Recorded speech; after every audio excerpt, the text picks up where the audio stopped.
Thank you, and thank you all for being here. There's always choices to be made when there are panels, so we appreciate your presence. And thank you all for being here too, this is great. It's a great group of poets. I'm gonna introduce each of you briefly, and then I think the best thing to do, we've talked about this a little bit, is each person will have about 5 minutes to read a poem or two and talk a little bit about your work, and then we'll talk some more. And then we'll have questions. Okay. Usha Akella, right here, she devised the first South Asian Poetry Fest in the US called Matwala. Her past projects involving community include the Poetry Caravan. She'll be delivering the keynote address later this month, at the Power of Words conference. Her most recent book, The Waiting, has been translated into Spanish by Elsa Cross and will be released at the Guadalajara Book Fair this year. Tarfia Faizullah is the author of 2 award-winning poetry collections, Registers of Illuminated Villages and SEAM. That's S-E-A-M, not S-E-E-M.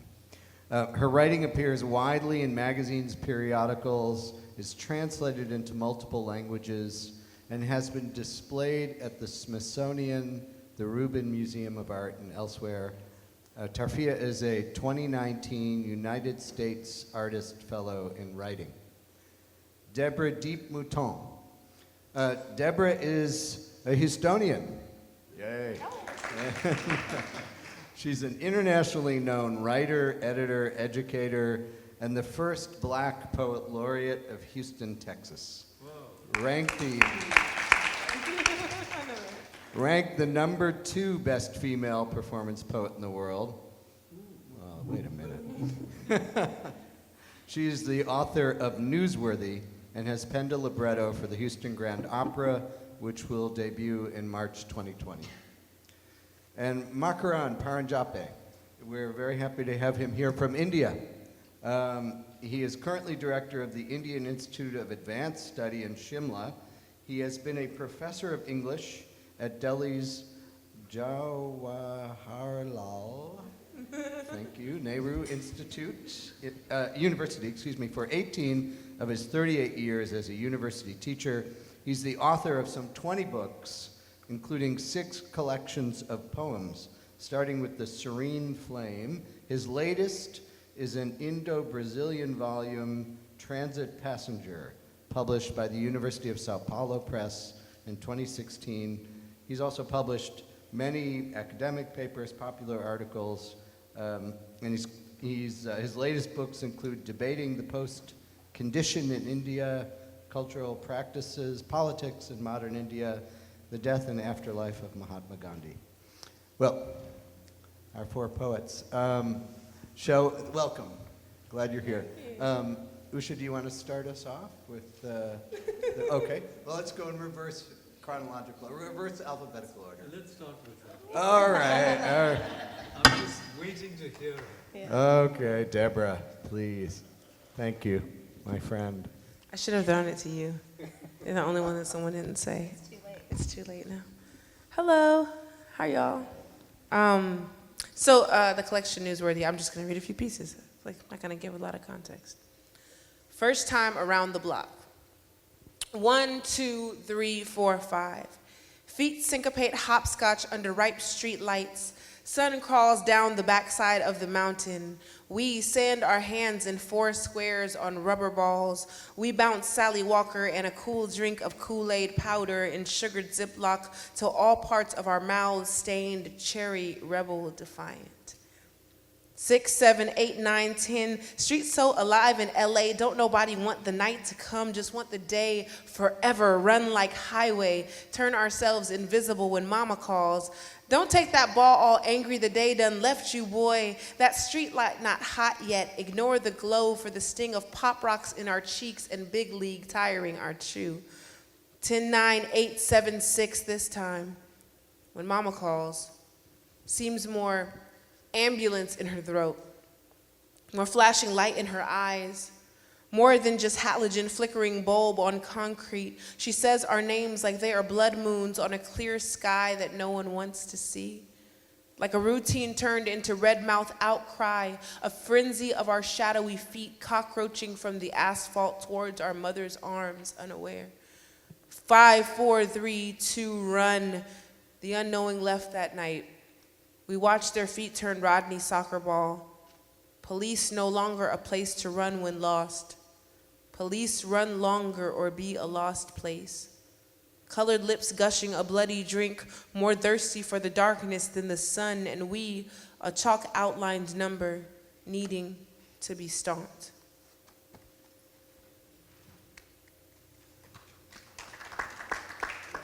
And then I'll just do one more piece.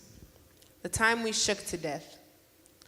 In the stretch of I-10 from Baton Rouge to Houston, Vider. Historical Bermuda Triangle for all things black. Husband and Amanla rushing back to watch their children rise for school.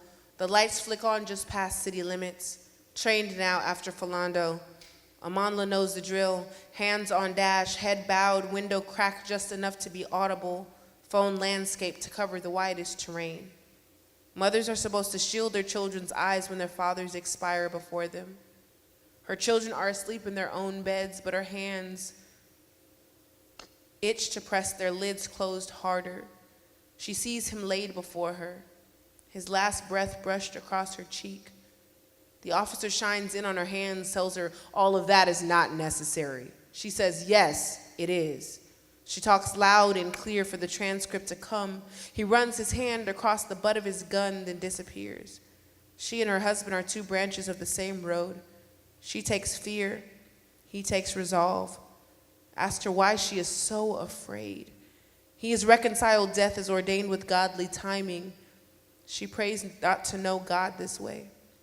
The officer returns with a warning for driving on the left too long. He tells them to get right, drives away. Amanla shakes through hours of alternate endings, his hand in hers, pulse elevated. Highways in moonlight, how we tremble together. This, the way we love.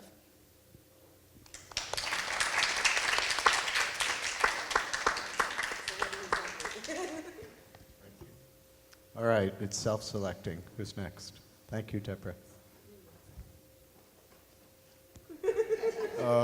Come on, y'all. There's only one who reads. That means you'll have to give 3 chances to read. Good. I'll read 2 poems. This one's called Enough. And this was I don't know if inspiration is the right word, but it's the recent immigration crisis going on in the country. People, let us say it, bring back our caged children to a field of sunflowers, open our land to people as we would our palms to catch a raindrop. Bring back Alan in blue shorts, washed up as a fish, snuggled in sand. Let us not say again he did not make it. Let children not have to tell their stories. Let us bring back Gulsoma, 7 years old, oil her back, scarred like a cluster of sardines. Let us hear her laughter before it was married. Let Malala not be shot in the head. Let Carla not have to say 43,200 times raped. And bring back Asifa Bano's rosy cheeks and chirping. Let her bring back goats barefooted and roast warm chestnuts on a humble fire. Let her 8-year-old legs not be parted brutally for things other than what children do. And bring back all the murdered girl infants still as stone swaddled in earth.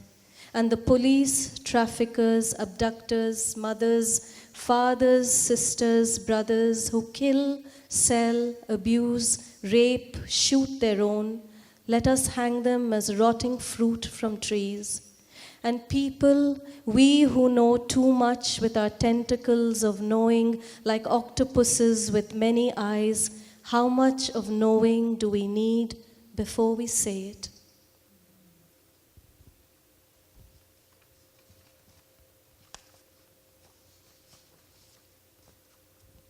This one is called From a Brahmin Niyogi Woman to a White Woman.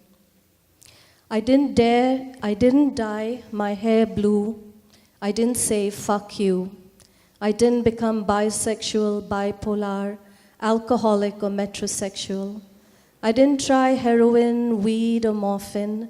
And yet, I came apart here and there, one sitting on the ground, one on a chair. I don't have AIDS or irritating things down there. I've stayed monogamous and true. I've been a good girl. I've kept my chastity like a pearl. And yet I rue, I'm sad and rue. You see, I haven't done the things you do. I haven't woken up in strange beds. I've never been led through back alleys where the dirty things and other things carry on. You see, I'm strong and my head's not gone. Sanskrit mantras in my veins. Annamaya kirtanas are inner strains. I didn't fully come apart. Somehow there is enough glue.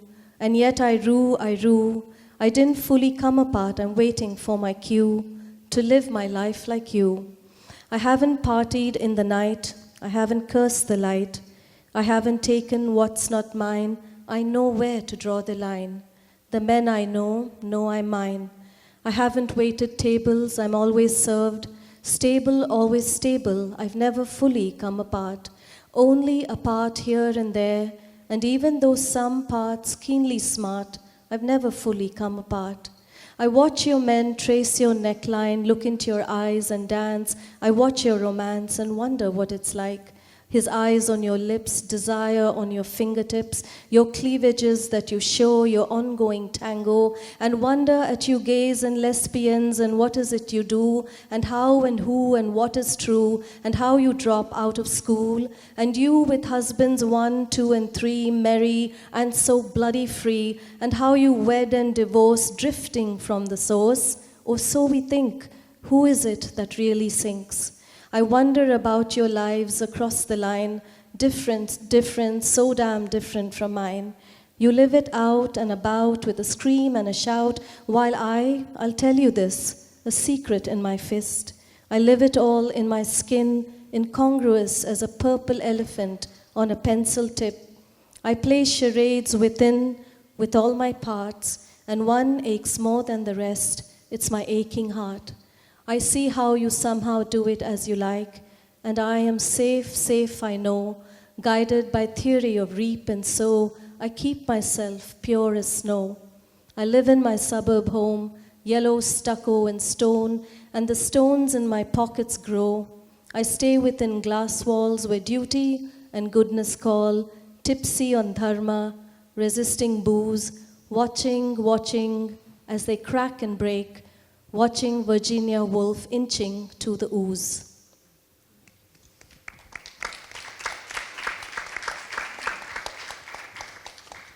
Thank you, Usha. That's great.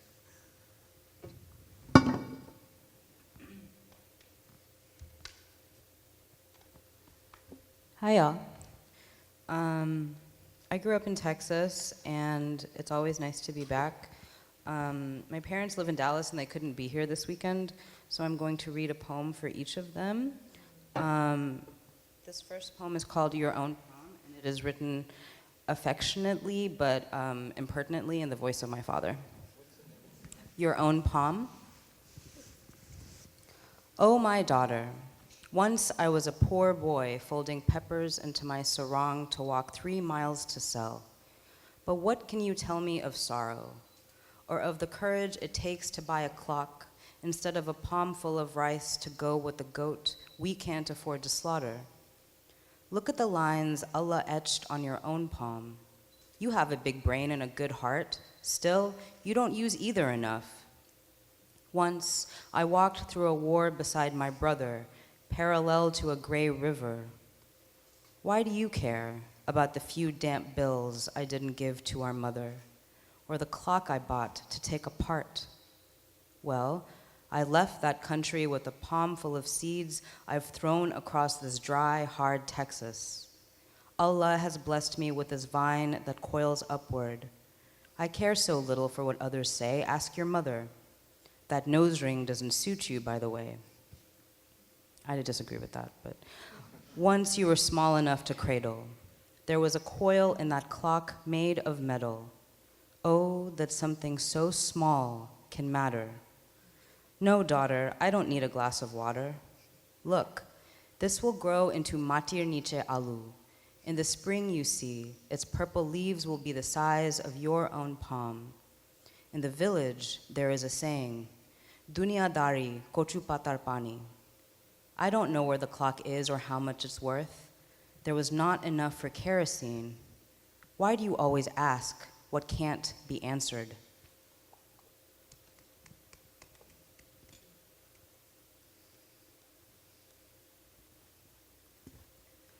Mother. I woke alone. I had been dreaming of cat-sized blood ants in my blood's homeland, of women who undrape wet and green fields from their torsos. Mother, it was cold. What used to be my arm ached. Nails were hammered to cohere my splintered shoulder. Cotton was pushed between my legs to staunch that month's moon. It was some time before I remembered that light cannot be brushed onto anyone else's shoulders, and I couldn't stop wondering why the ocean inside the drunkard never sleeps. I left the blankness of those walls and hobbled to where the world was free. I woke alone. Mother, I sat below a tree. It was asleep in a child while cannons fired across fields of cotton. The child knew how to cut and sand the tree into planks and hammer them across her windows. It had been a long time since she'd seen the ocean. She was used to drinking smoke. Each time a branch grows back, she mourned, I shake. I asked if she knew where my mother was. The child put her hand on my shoulder. She touched her saw to where I was most free. You woke and held out your arms to me, Mother, the napping tree in the village inside of me. You folded me back into fifths.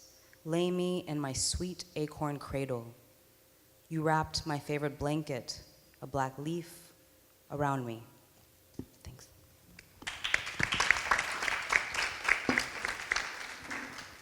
Thank you. Thank you, Tarfia. Now you have to read. Right? No choice. Nobody. Thank you so much, and it's great to be here in this panel. Thank you, Rich, and thank you for this rich sharing. Thank you all for being here. I want to read just one piece from a forthcoming book. I don't know when it's forthcoming. It's called Identity's Last Secret, and the title is taken from the 12th chapter of Gayatri Spivak's book, Aesthetic Education in an Era of Globalization. Now, this sounds a bit odd, but this book is actually a kind of convergence of the different things I've done, which is poetry, theory, philosophy, storytelling, and tantra. Anyhow, let me just, so here's the piece. Actually, I'm not reading yet, I just want to say one more little thing, that each piece of writing is a puzzle, and it's trying to solve a problem in the real world. That's one of the assumptions in the book. Like a shell, not on a beach, but carried far inland on a dried riverbed. The river changed course 1,000 years ago, then lost itself in the desert wastes. Still, how wide its banks, how deep the gorge where it cut itself through rock and soil. Now nothing more than sandy desolation, an immense scar on the face of the earth, seen even in satellite images, a wound marked on a land parched for hundreds of miles. Yet, these fossil traces, powdery bones of creatures once pulsating with life, little shells bleached white, drying in the harsh sun, brittle and crumbling to powdery dust at the slightest touch. Still, once in a while, a rare, almost perfect shell, so fragile, so singular, so pure. Pick it up and hold it to your ear. The echo of water, though faint and distant, not entirely lost. There was a river here once. It fertilized the fields, fed the soil. It flowed down to the sea. We can never return to the womb of our birth mother from where we were pushed out into the cruel world. A mother herself turning against us, muttering, "Wrong baby," if not wrong crib. But to our cosmic mother's womb, which birthed the stars and galaxies, our return is fated. The empty shell with its echo of water sings, "Rain, rain." Perhaps it will rain. Perhaps the river will flow again. And if there is river, there must be the ocean. That, like the primal waters from which life emerged, is our home. Like a curse, like a blessing. And then the last bit of this piece. The wound leads back to love, even as it leads away from it. We, the wounded, are not accursed, while the others, unblemished, remain in a state of grace. The wound marks us, but we are not marred by it. The wound is a sign of our difference. It is all we have. It is nothing to crow about. It is no scarlet letter, but more the red badge of courage. It is how we are bound to the beloved. It is our way back. We are the wounded. We are also the blessed. Thank you.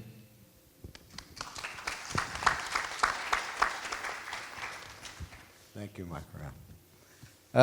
Well, let's talk about poetry. What the heck?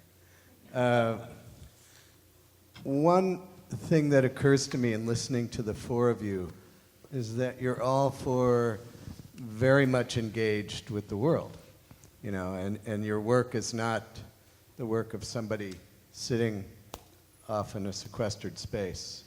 Can you talk a little bit about that, about the role that you think poetry has in life and day-to-day life, the world? Because it is an odd beast, poetry. And here you are, writing it. How and why? I think for me the perception's always been that poetry is very much like the breath. It moves in and out, and poetry has a movement that's both convex and concave. And I think as human beings living on a very bruised planet, and also a very blessed planet, there are different poles of our being. On one side we have our spiritual selves, at least for me, and then on the other side there's the social structure into which we emerge from. And I think I simply follow the breath when I write. And there are times when I write poems that come from the outside, and I'm moving outside. And there are times when I go inward, and then from that place, poems emerge. So I often say that I've got two poles of existence. One is Kali, and one is Rumi, and all else in between. And my poems emerge from that wide spectrum. Thank you.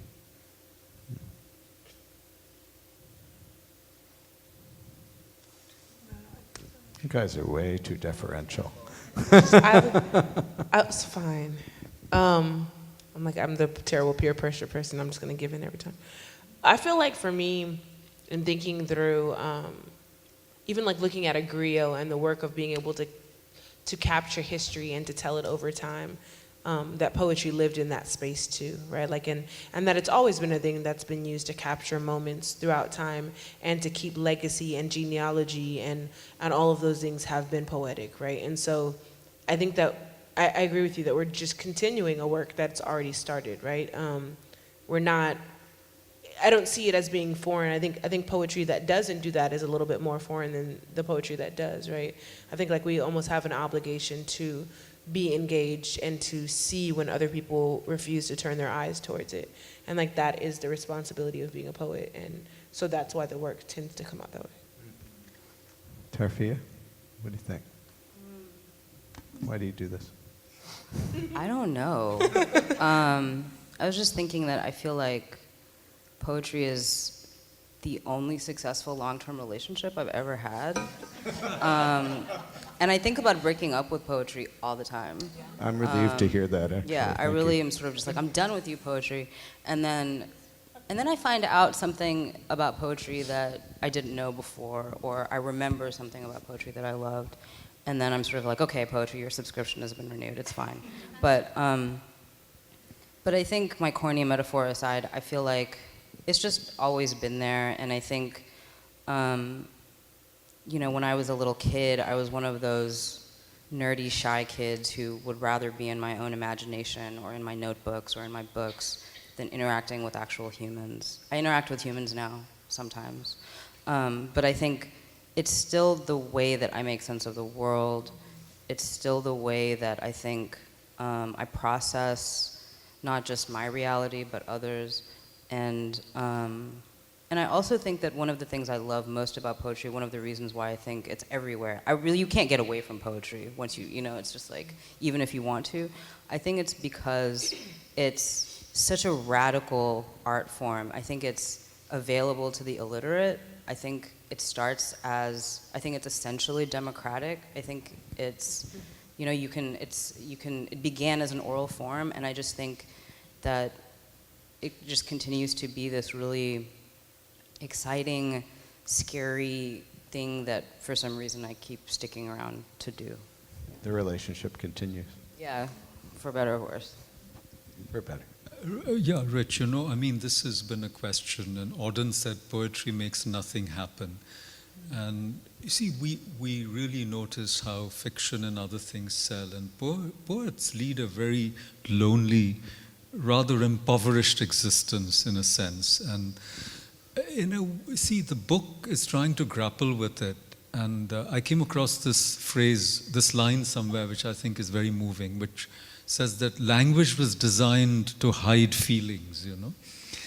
And in my book, in a way, poetry is what happens when the tongue of language has been cut, like Philomel. So it can't speak. So because that's what I'm saying, that language has been digitized, and, you know, I think the poetry is on the retreat in a manner of speaking, and yet it's oozing into the streets, as we've heard. So it's a paradox. But I think that I was looking for a new idiom in this book, and I wanted to bring everything together, you know, everything that I wrote and did.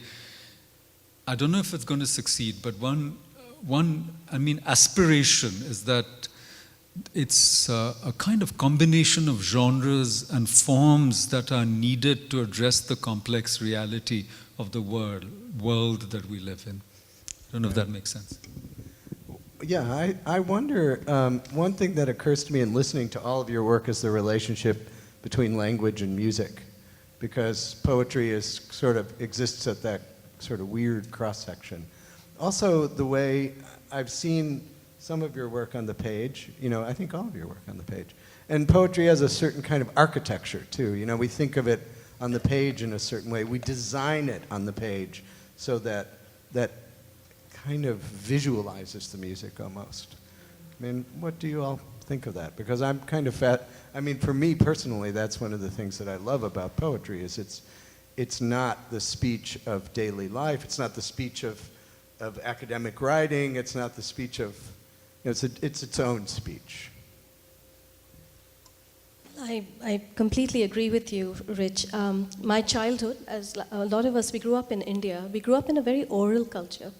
So we have a festival a day in India, and we had loudspeakers blaring Bollywood and Sanskrit mantras, and my father chanting his morning prayers and so on. So I grew up in a very oral culture. And sound, I think if you ask me what is the one demarcation between prose and poetry, I think it's very simple, it's sound. When you read prose, you're not expected to be alert, or you're not expected to listen for sound. But in poetry, somewhere there's an expectation that there's rhythm. Either rhythm of emotion, rhythm of words, a certain rhythm. You look for patterns, you look for architecture, you look for repetition. So music is very inherent to poetry as a form. I think that's the demarcating thing. And it's very important for me. In my own poetics, I read my poetry aloud. I'm looking for vowel repetitions. I'm looking for, when you read a line aloud, if something's too long, it teaches you a lot, just the ear and poetry. So yes, I think for me, sound is very important to the construction of a poem.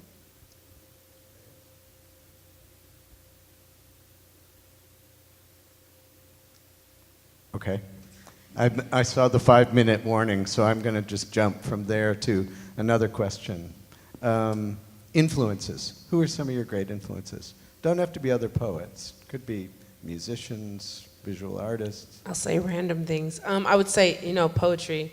Sonia Sanchez is one of my favorites, and Dickie Giovanni are those are my two favorites.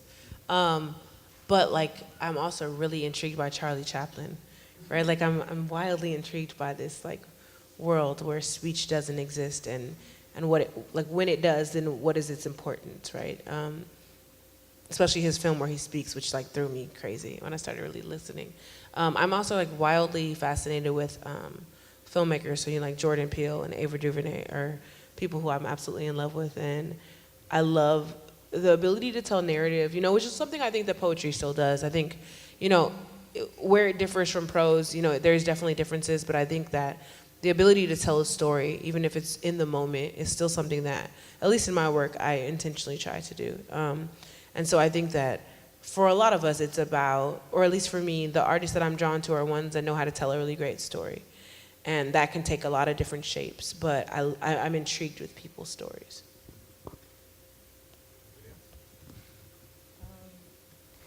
I always feel like the question of influence really stumps me, because I think after we leave the session, I will think of 10 to 15 people that I think are really terrific. I hate that. Yeah, but right now I'm just sort of who do I like? I don't know. But maybe this addresses the last question too, but when I was 7, I grew up Muslim, and I read the Quran from start to finish in Arabic, and I didn't understand a word of Arabic. My family's Bangladeshi, so I don't know Arabic as a language in that way, but I know how to read it. And I think that was my first experience of realizing that sound has meaning, independent of definition, I guess. And I will just say that, outside of poetry, I think my other obsession that's neck and neck is just music of all sorts. I playlist like a crazy person on Spotify. I'm really obsessive about it. And I think that part of that is because even beyond language, I think, I'm just saying what you're saying in a slightly different way.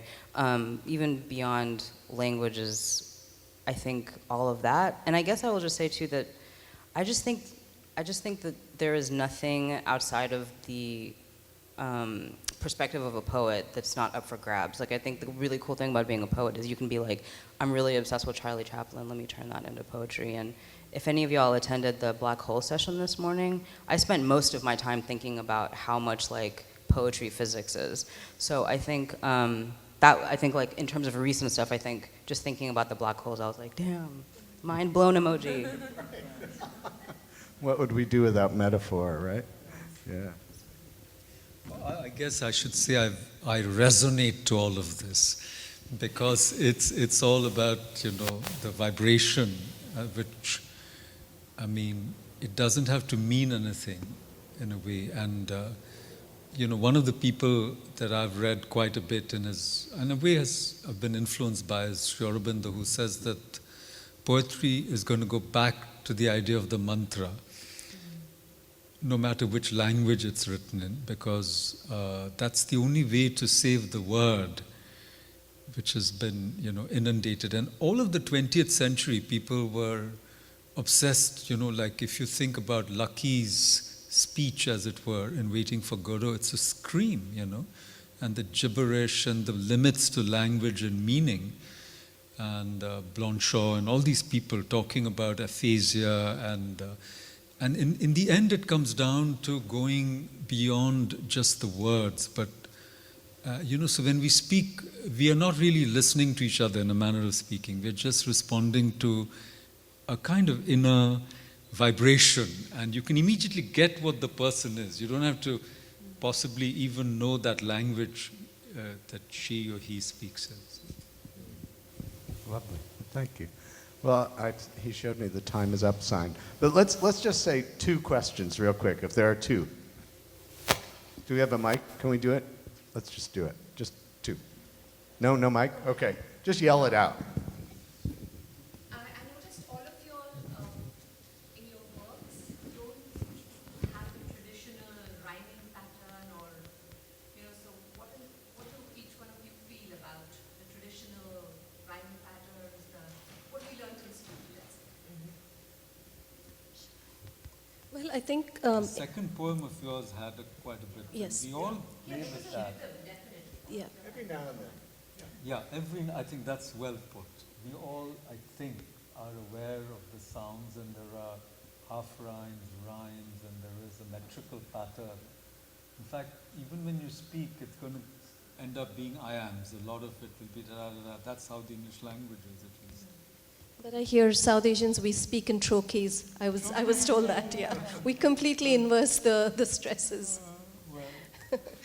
Yeah. Or anapests.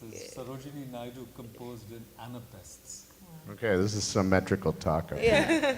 Well, maybe to answer your question very simply, I think Dr. Paranjape can give you, he's the academician. No. So rhyme went out of fashion with modernism, with this whole movement, right? Am I right, Dr. Paranjape? Okay. He was my teacher, by the way, many years ago. So, and since then there have been many ways. There's so many poetic, I don't want to use the word tricks. What's the right word? Devices, yes. There's so many other poetic devices that go into making a poem other than rhyme.